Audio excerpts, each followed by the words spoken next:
Welcome back. We are joined now by Matt and Tammy Hladun of the Brave Will Foundation. I just thank you for being here. We watched that piece in the last segment, and certainly it's very powerful. And I think a lot of people who went through what you went through might have. It's easy to fall apart. It's easy to maybe walk away and not think about it. But what you guys have done is basically, obviously you think about it every day, but you're taking that and using it for in a positive way.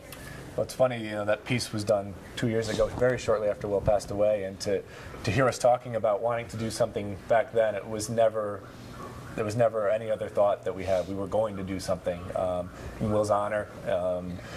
He had done so much and just fought so hard, and we selfishly wanted to keep his legacy going, but also felt like what we received in our situation, we knew we had to keep going. So it's never been a consideration to not do. I don't know how we would have gone on if we weren't trying to make the best out of this situation. And also, we wanted to show Ben and Max, Will's big brothers, that they're just as important, and they're part of this foundation with us, and how no matter what happens in your life, you keep moving forward.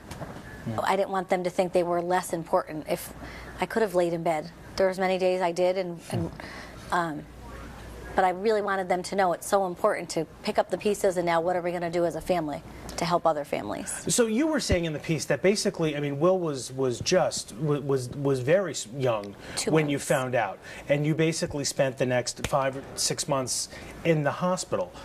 Mm-hmm. What is that like when you're there and you're basically faced with, you don't know what's going to happen? You say that Dr. Porter and a lot of the other people were there and did a lot to help you, but what is that like in that moment? Your life is completely turned upside down. I stayed with Will 24/7 at the hospital, but in order for me to be able to do that, Matt had to take care of Ben and Max, and our family had to take care of everybody to keep us as normal as we could possibly be.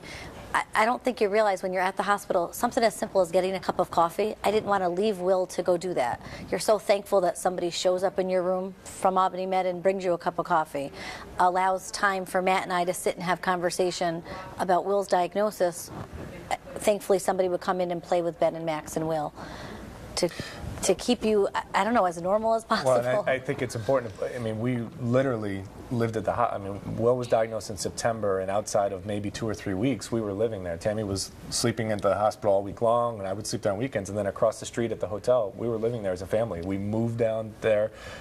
That's where we needed to be, and it put everything else on hold, and that's what your life becomes. Yes. Talk to me about the foundation. How soon after Will passed away did you get the foundation going, and what's happened with it in that time? We started it, again, we knew we were going to do something right away, but officially it was not till that fall that we became an official foundation. 2009. Yeah, in 2009. So about 6, 7 months after Will passed away, we became foundation, and it was a lot of thoughts in terms of what we were going to do.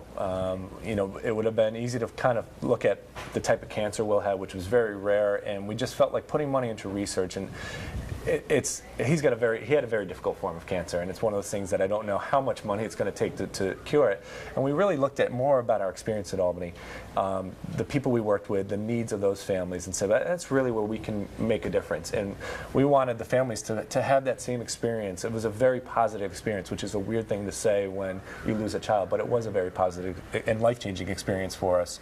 And we just felt like that was an area we wanted to look at. So once we decided to do the foundation, that was our focus, was going to be Albany Med. And we talk a little bit about palliative care specifically. We decided with Will, basically the day of diagnosis, when we found out his cancer was ATRT, we knew what we were up against, and that the odds were really slim for survival.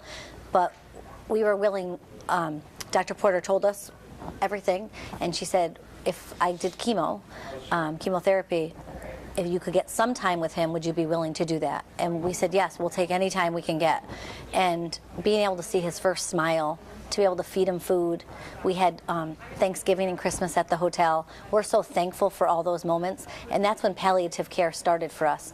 We knew we were fighting against the clock, but we were able to enjoy every moment, really just feel so supported by all the different people at the hospital, social workers, chaplains, the doctors, the nurses, and that's where we realize we want to give that to other families.